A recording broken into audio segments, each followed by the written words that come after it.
Good evening, good evening, good evening. Please come on in. Please grab a seat at one of the tables. If you're in at the sides, feel free to come and join us in the middle.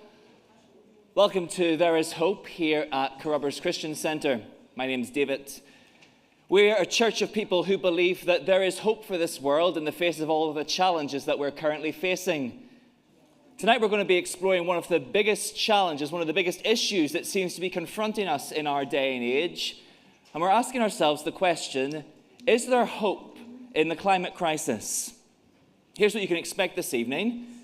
We're going to be having what I call a structured conversation. I'm going to be presenting some thoughts and ideas to you, and at different points in the evening, I'm going to stop talking and invite you to continue the conversation at your tables. Also, during the course of our evening, we're going to hear from someone, a friend of mine called Sophia, who's going to share with us her story. And we're also going to be served by my friend Dave Whitney here on the piano, who's going to perform some songs for us, just to help us to reflect on the topic some more. To get us started, to get us to settle in, sit back, relax, Dave is going to sing and perform for us a song now called Mercy, Mercy Me. Over to you, Dave.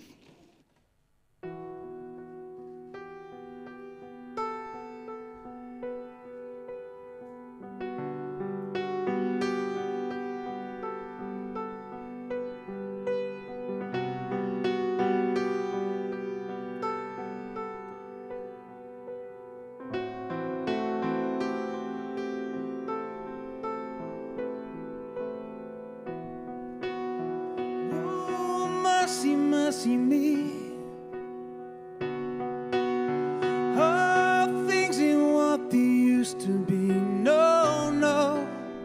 Where did all the blue skies go? Poison is the wind that blows from north to south to east. Oh, mercy, mercy me. All things ain't what they used to be. No, no. Oh, and wasted on the ocean and upon our seas. Fish full of mercury. Oh, mercy, mercy me. All things ain't what they used to be. No, no. Radiation on the ground and in the sky.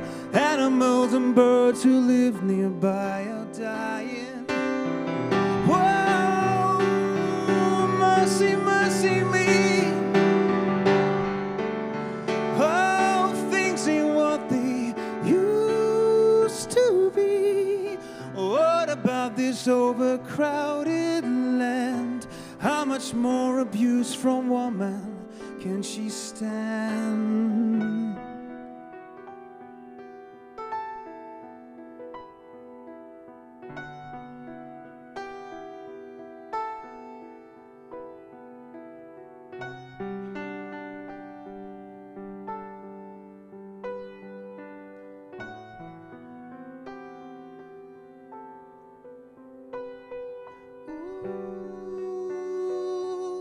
Mercy, mercy me. Oh, things ain't what they used to be. Oil wasted on the ocean and upon our seas. Fish full of mercury.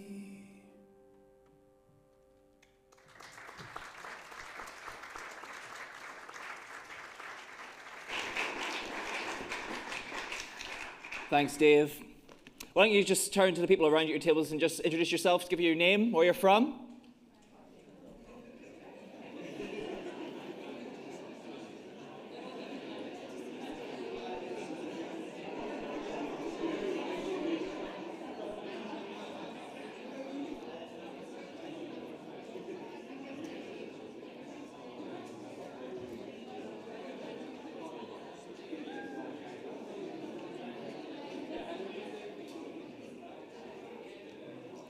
Well, in just a minute or two, you're going to get to hear from each other again. I'm going to get you talking in our first discussion. But just to get us started, maybe a few years ago, some of you remember that there was a television documentary produced by the naturalist David Attenborough. It was entitled Planet Earth. It took viewers on a voyage of discovery around the world, from the sunny savannas to the lofty mountain peaks, to the icy polar ice caps, to the depths of the ocean, into the darkest rainforests. It showed off so many of the world's natural beauties, natural wonders. With that in your minds, turn to each other at your tables and what's your response to this first question? If you could visit any natural beauty anywhere in the world, what would it be and why? Over to you. Take a minute.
That wasn't a cue to stop, that's just my cough.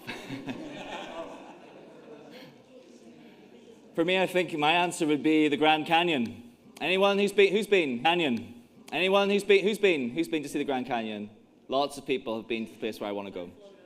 I think one of my great regrets before we had children was there was one chance we thought we could go, and I think to myself now, man, that's a long way. It's going to be a long time before we ever get that chance again to go and visit the Grand Canyon. But, sadly, I don't know what places you talked about at your tables, but sadly, so many of the natural wonders that maybe you've talked about, or certainly were featured on the Planet Earth documentary, they're in danger today. They're in peril. Every week, it seems that we hear news stories warning us about the atmosphere warming, the ice caps melting, sea waters rising, rivers being polluted, oceans being choked by microplastics, deserts expanding, fertile land eroding, the rainforest being cut down, and many species being hunted or driven to extinction. Put simply, this world and its climate is in crisis. And there are many people who are afraid that we are fast running out of time to do anything about it. It's no wonder that there are an increasing number of people who are beginning to suffer with this new malady called eco-anxiety. One example of this is the young activist Greta Thunberg. This young lady, a number of years ago, stopped going to school because she was so afraid of the potential of climate collapse, climate catastrophe, that she concluded there is no point going to school, there is no point getting an education for the future because I have no future. This lady stood on the world platform speaking to global leaders and told them, "You have stolen my future." She's not alone. There are many people who are alarmed at governments and businesses and frustrated that they're not doing more. Some people even go to extreme measures to protest the perceived failures of our leaders. But I think it's important to say that not everyone thinks the same way. Not everyone is a climate alarmist. There are many people who are skeptical. They want to at least ask questions about the underlying scientific models.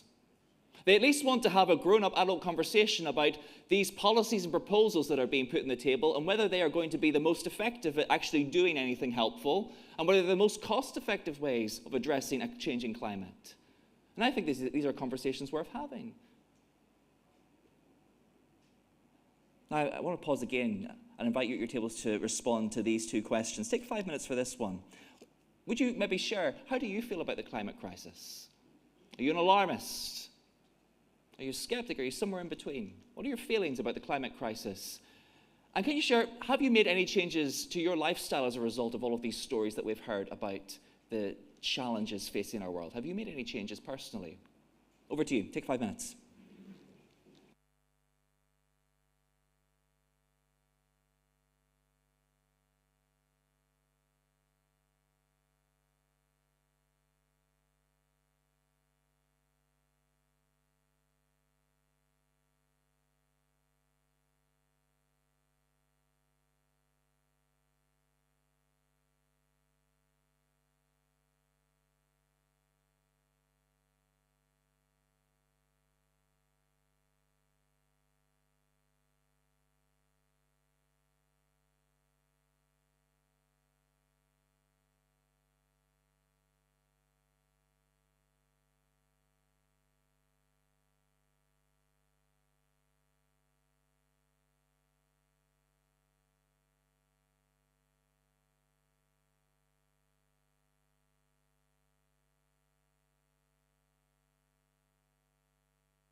Well, I hope you've had a good chat there. Maybe you have learned a few things about each other. Maybe there's been some surprises.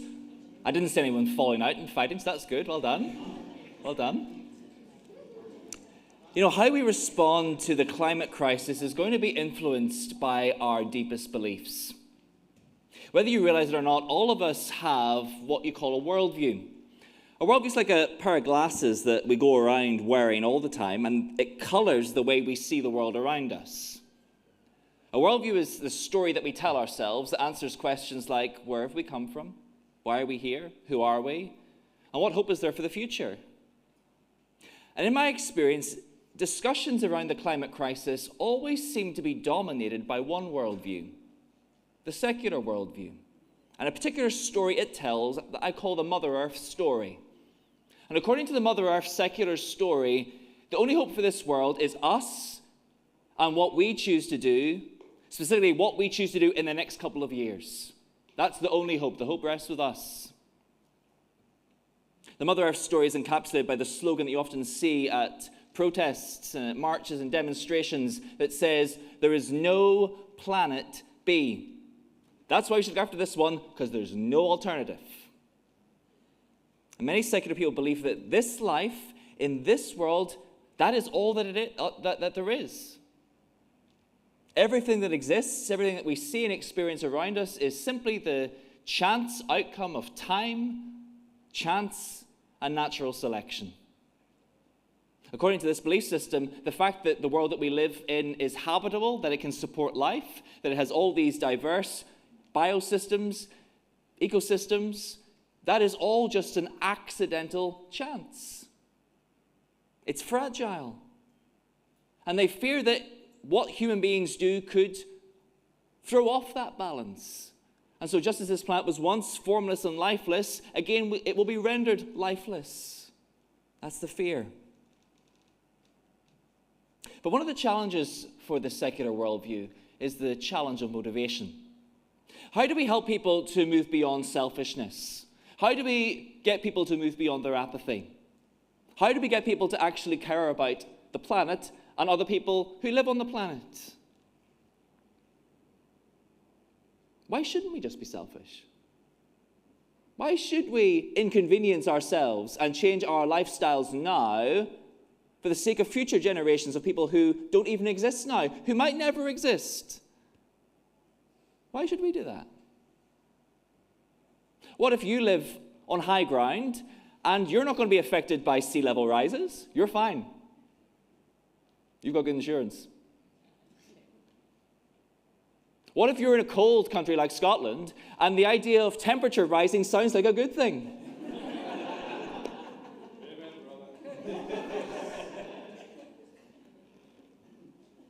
How do we get people to care? What if you don't like cuddly, cute animals? How do we get people to care? Moreover, no matter how much we reduce our carbon footprints, no matter how much recycling and reusing and reducing we accomplish with our plastics, no matter how much we reduce meat in our diets, so there's less farming of cows, producing CO2 into the oxygen, fueling global warming, no matter how much we do all of these things now, none of them is going to stop the inevitable fact that one day all of life in this world is going to be extinct. One day this entire planet is going to be consumed in the death of the sun. Nothing what we do can stop that. That's the great dilemma that faces the secular worldview. Bertrand Russell was a great British secular philosopher, and he sums up the worldview this way. This is what he says: man's origin, his growth, his hopes, his fears, his loves, his beliefs are but the outcome of an accidental collocation of atoms. No fire, no heroism, no intensity of thought and feeling can preserve an individual life beyond the grave. All the labors of the ages, all the devotion, all the inspiration, all the noonday brightness of human genius are destined to extinction in the vast death of the solar system. The whole temple of man's achievement must inevitably be buried beneath the debris of a universe in ruins. He says that we only can build our lives safely upon the foundation of this despair. I think he needs a Happy Meal from some extra happy. But he's consistent. Bertrand Russell is completely consistent with his secular worldview. The secular worldview, in the end, renders everything hopeless, everything meaningless. Well, tonight I want to introduce into the conversation another worldview, another way to look at things altogether. I want to encourage you, if you look at the world through that secular worldview, to take off those spectacles and put on another set and see how they fit. See how the world looks through them. I want to introduce you to the Christian worldview. And it tells a very different story. Not the Mother Earth story, but the Sister Earth story. Someone once put it that way, that Christians don't believe in Mother Nature, we believe in Sister Nature. And that's because we both have the same Heavenly Father. That God Almighty created this world and created human beings. On the very first page of the Bible, you'll find that's what it says. In the beginning, God created the heavens and the earth. Go down the page a little bit and you'll see that at the pinnacle of all of God's creative work, he makes human beings, men and women, in his image and likeness. And he entrusts to them the keys. He gives them responsibility and authority to look after this world and to develop sustainably its potentials. When you read the Bible, it tells you that the world that we live in, with its biosphere, its habitations, its capacity for life, that's not an accident. That is deliberate. God has deliberately and carefully constructed this world to be our home. And like any good architect, he has built into it resilience. He's built into it redundancies. He's built into it adaptability to face and cope with change. That's why I'm not a climate alarmist. I believe that this is God's world, that he is watching over it, that he's made promises concerning it. Nevertheless, that's not to say that all is well, because the Bible tells us that the world in which we live is not the way that God created it to be. But it tells us why. It's because human beings have not behaved the way that God intended us to behave. Instead of ruling this world for God and caring for it, instead we have ruled this world for ourselves. We have misused it. We have mistreated it. That's to say nothing of how we've mistreated one another. The Bible calls this sin. You don't have to be a Christian to accept there is something desperately wrong with human beings, that we are the root of the problem.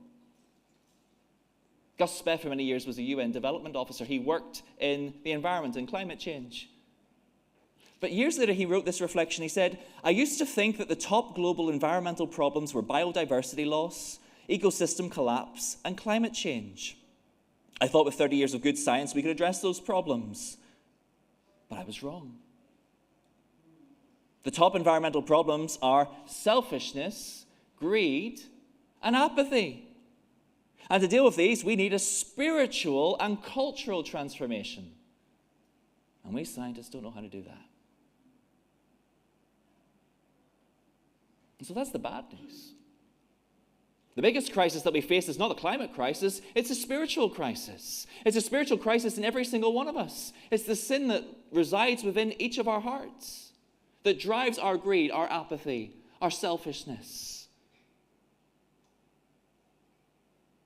But the good news is that we have not been left alone by God, our Creator. He has not abandoned us. He has not abandoned this world. And that means that there is still hope. I want to pause just here. I want to invite up my friend Sophia. Sophia is going to share with us for a few minutes her story of how she came to her journey to faith in God. And interestingly, we're talking about the climate crisis tonight, but Sophia's journey began in the midst of a natural disaster. Sophia. Thank you, David. Thank you. Good evening. I'm one of the survivors from the very big earthquake happened in 2008, and it killed more than 100,000 people in my hometown. My hometown, it's a small city. We just have more than 1 million people. And so back then I was home alone, and when I tried to leave home to school, and I felt the earth start to shaking, and I lost my voice because I was so terrified. And at the same time, I was on the 6th floor. At the same time, I saw the dust coming from the falling buildings from the window. And I was thinking maybe my building was going to fall down right away. So I planned to jump from the window. But right before I jumped from the window and I saw the blue skies, it is the first time for me to realize there must be a creator of the blue skies. And I was so sure this creator of the blue sky, he is alive and also he is powerful. So with this knowledge in mind, I cried out to him and asked him to save all my families and friends. After that, I found out everyone I know from my city and also all my families are all survivors. But at the same time, I was wondering, I am one of the selfish person, and I'm not perfect, and also so does my family. Why I earn this gift of being saved? So carry this ministry and miracle in my life, and after 1 month, thankfully, I met a group of people, and I was so curious why those people came to my hometown to help us to build the tents, because we have been living in the tents for two years. And I found out they are Christians. And before I run away from them because I grew up from an atheist background, I didn't know faith. I didn't know Christianity before. No one tell me about good news about Jesus before when I was a kid. And but right before I ran away from this group of people, and one of the friends from that group gave me a book. It was the Bible. And he told me, in the beginning, it is God who created the heavens and earth. And after he mentioned that, I told them, I know him. And all things make sense to me, because I cried out to the creator of the blue sky, and who is the God of the Bible. That's why whoever called the name of God will be saved, like the Bible said. And I still was wondering, how can I pay him back? And this group of people told me, there is no way you can pay him back, but he gives his only son to save you from your sins, from your darkness. So with that, I accepted Jesus as my Lord and Savior, even though I didn't have too much knowledge of this Jesus. But because of God's mercy and grace, he gave me this unconditional salvation to save my sins and also save my life from the darkness. And after that, I read the Bible, especially from Romans chapter 1:20. It said, through the creation of the universe, God's invisible quality has been clearly seen and also completely, totally understood from what had been made. So human beings don't have any excuse to reject him. And also, when I read the Bible, John chapter 8, verse 20, just to remind me, Jesus said he is the light of the life. Whoever follows Jesus will never walk in darkness, but get the light of life.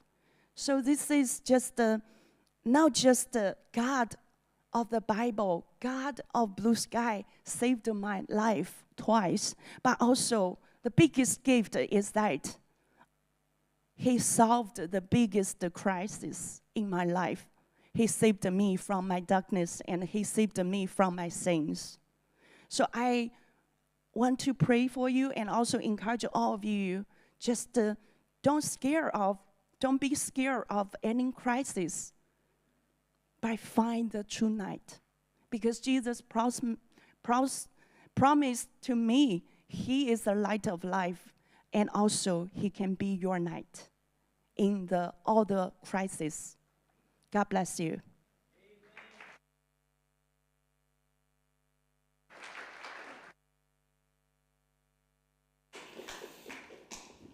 I love that the God of the blue sky is the God of the Bible.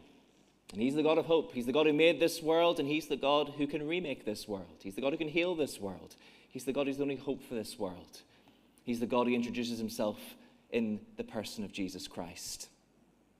I'd like to take you to a passage in the Bible. In the Bible, you'll find the historic eyewitness accounts of the life of Jesus, written by those who knew him, who walked with him, who talked with him. When you read through the Gospels, you'll find so often Jesus talking about his love of nature. He is forever using different stories and pictures from the natural world to teach people about the kingdom of God. He talks about the birds of the air. He talks about planting seeds and harvesting crops. He talks about the weather patterns. But Jesus isn't just like David Attenborough. He's not just a lover of nature. Jesus is the supernatural creator of this world. That's a big claim. But we find evidence to back up that claim in Jesus' power over nature, his nature miracles. I want to look at one with you in Mark chapter 4. The story is set after a long, busy day when Jesus has been teaching people, large crowd. And the story begins in verse 35, and we read that when evening comes, Jesus says to his disciples, "Let's go to the other side of the lake." They leave the crowd. They get into the boat with Jesus. And then there's an interesting detail. We're told other boats were with him. That's just a wee aside to say there were other people there who witnessed what happened. What happened actually may sound hard to believe, but there were many people who witnessed this incredible event. Then the story continues in verse 37. It reads, "And a great windstorm arose, and the waves were breaking into the boat, so that the boat was already filling with water. And yet, surprisingly, Jesus was in the stern, asleep on the cushion. And the disciples woke him and said to him, 'Master, do you not care that we are perishing?'" Now, it's important to understand that these guys are not just panicking over nothing. These are seasoned fishermen. They've been in a few storms in their lifetime. But the place where they are is famous for its storms. Galilee is in the north of Israel. It's near the foot of the mountains. And so the cold air would blow down from the mountains, and it would hit the hot air over the lake, and it could just form these incredible storm systems. It was not known for entire ships to be destroyed, for sailors and fishermen to be drowned. These guys who've been fishermen almost all their lives, they've never seen a storm like this. They are in deadly fear of losing their lives. That's why they're terrified. That's why they wake up Jesus and shout in his face, "Don't you care?" I came to this story because, like the disciples, we're in a world that today seems to be ever more chaotic, ever more in disorder. There are lots of people who are in fear of their lives, in fear of the future. And just like the disciples, they look around and they start to ask questions like, is God there? Does God care? Is there any hope? Is there any help? Well, we find an answer as the story continues in verse 39. We read that Jesus awoke and rebuked the wind and said to the sea, "Peace, be still." And the wind ceased. There was a great calm. There's actually an old story of King Canute, ancient king of the Britons, who tried this out for himself. He got his servants to bring his throne down to the beach near his castle, and the challenge was that he was going to sit in his throne as the tide came in, and he was going to speak to the waves and get them to stop so that his feet didn't get wet. It didn't work. But Jesus, he speaks to the sea, he speaks to the wind, he speaks to the wave. He says, "Peace, be still," and there was a great calm. And then he turns to the disciples and says, "Why are you so afraid? Have you still no faith? The story finishes and we're told, and they were filled with great fear and said to one another, who then is this, that even the wind and the sea obey him? Now that's the key question. Who is this guy Jesus? Who is this guy who with a word can calm a storm, just as easily as a parent could calm a tantruming child? Well, if you stop and you think about it, I think the answer becomes clear. If you and I were to try to do this, it wouldn't work. But this miracle reveals the divine identity of Jesus. Jesus not only claimed in words that he was God, but in his actions he also proved that he could do things that no other human could do, things that only God could do. And this miracle of Jesus calming the storm at sea, it shows us that creation still remembers the voice of its creator. It still remembers his voice that spoke everything into being on the first day. This story doesn't just look back to the first day. It also looks forward to the last day. It's a preview of what will happen on the last day. A day when God will return with his kingdom. When Jesus will return into this world to once and for all put an end to all the chaos, all the disorder. That's why the Bible finishes with this wonderful picture of a new heaven and a new earth. A whole new world, raised to new life, freed from pain, freed from sickness, free from sadness, free from suffering, freed from death. A wonderful place. A place where God will live with his people forever and ever without end. Sometimes we talk about this place and we call it heaven. Sometimes you think heaven's a place up in the clouds. No, heaven is ultimately coming down to this world and going to remake it all. I might never get to the Grand Canyon in this life, but I hope maybe one day I will in the new world. Or maybe there'll be even greater things to see then and do. And you need to know that this hope of heaven, this promise of heaven the Bible talks about, it's not just wishful thinking. It's not just pie in the sky when you die. It's real. You can stake your life on it. You can stake your eternity on it. You can stake your destiny upon it. Because Jesus has performed an even greater miracle. He's faced an even greater storm. One of the most testified things in all of human history is the thing that's depicted in this window. The death of Jesus Christ on a cross outside Jerusalem, 30 AD or so. History records Jesus died. But Jesus didn't stay dead. The eyewitnesses tell us that 3 days later he rose again to life, having conquered death and the grave. And that event 2,000 years ago on Easter Sunday changes everything. It shows us that your death is not the end. It shows us that there is hope of something more. If you will take hold of Jesus and trust Jesus in this life, then you can have the hope and confidence that one day Jesus will return and empty your grave, and he will share with you his new world of heaven. It doesn't just mean there's hope for you. It also means there's hope for this world. Because Jesus isn't just going to raise dying, dead people. He's also going to raise this dying, dead world. There's hope for this world. There's hope for this creation. And that means that it is not a waste of time to care for the planet now. As we try to care for the planet now and make this world a better place now, we're on the right side of history. We're on God's side of history. We're working with God's heart. If we care about him and love him and respect him, then we'll care about and respect the things he's made and given us. So that's why we as Christians believe that there is hope in the midst of the climate crisis. Hope right now. And hope of something even better to come. I'd love to invite you to talk now again at your tables. Maybe some of this is unfamiliar. Maybe this is new. What I'd love you to talk about is, what is your reaction to Jesus in this story? What's your reaction? Your gut reaction. What do you think about him? How do you feel about him? What questions do you have about him? And then another question just to finish us off. What else would you like to learn about Jesus and the hope that he offers? What are the questions you'd like to explore further? Over to you. Take another 10 minutes.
Well, as we begin to draw the evening to a close, Dave's going to perform for us again. He's going to sing to us a song entitled God of Creation. Over to you, Dave.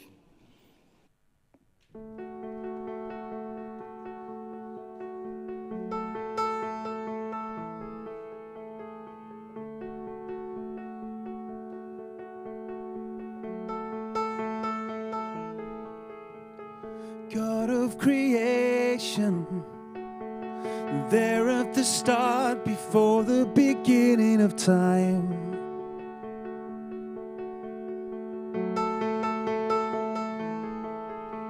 With no point of reference, you spoke to the dark and fleshed out the wonder of light.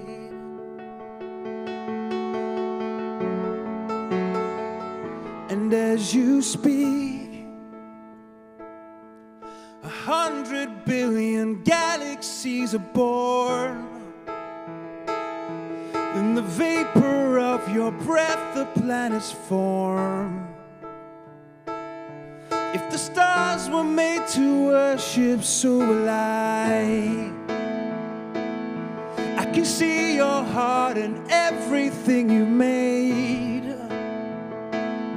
Every burning star, a signal fire of grace. If creation sings your praises, so will I.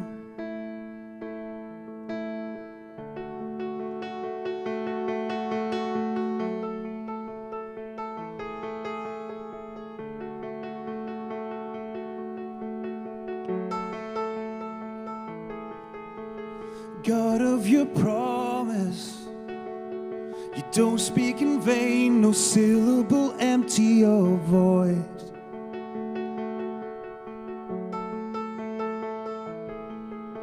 For once you have spoken, all nature, all science follow the sound of your voice. And as you speak, 100 billion creatures catch your breath, evolving in pursuit of what you said. If it all reveals your nature, so will I. I can see your heart in everything you say. Every painted sky, a canvas of your grace. If creation still obeys you, so will I.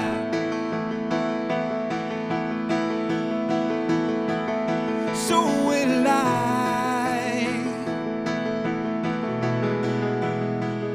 So will I.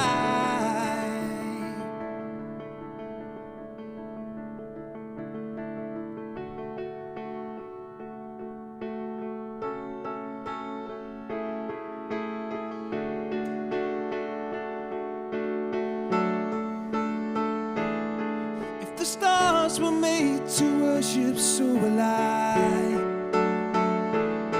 If the mountains bow in reverence, so will I. If the oceans roar your greatness, so will I. For if everything exists to lift you high, so will I.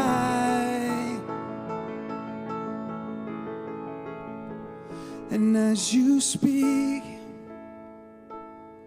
100 billion galaxies are born.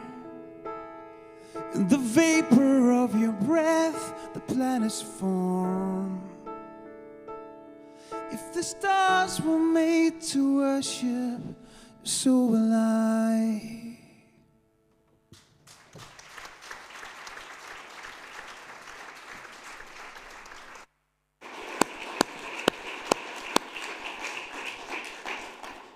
Well, thank you so much for coming here tonight and joining us here at There Is Hope. Thank you for joining in the conversation around your tables. It's our deep conviction that there is hope. There is hope in face of the climate crisis. The question as you leave is, do you have this hope? Do you have the hope of this God of creation? Do you have the hope of Jesus Christ? If not, we'd love to help you on the journey, help you to find out more. As you leave, we'd love to place in your hands this actually not this one, it's a different one, a leaflet that will just tell you the story of There Is Hope. If you'd love to read more, we'd love to put in your hands this free book, Have You Ever Wondered? And in this book, so many different questions might be answered that would help you think more about the Christian worldview and how it makes sense of the world in which we live and the hope that can be found in Jesus. And if you live here in this city and you're able to come back in a few weeks, we're going to be running a course here called Christianity Explored, a place to come and bring your questions, a place to come and explore and find out more about who Jesus is and what that means for our lives and for our future hope. You'd be so welcome to come back and join us. Just email us at explore@carrubbers.org and we'll connect you with the right people. Well, thank you so much for being with us this evening. God bless you. May you have hope.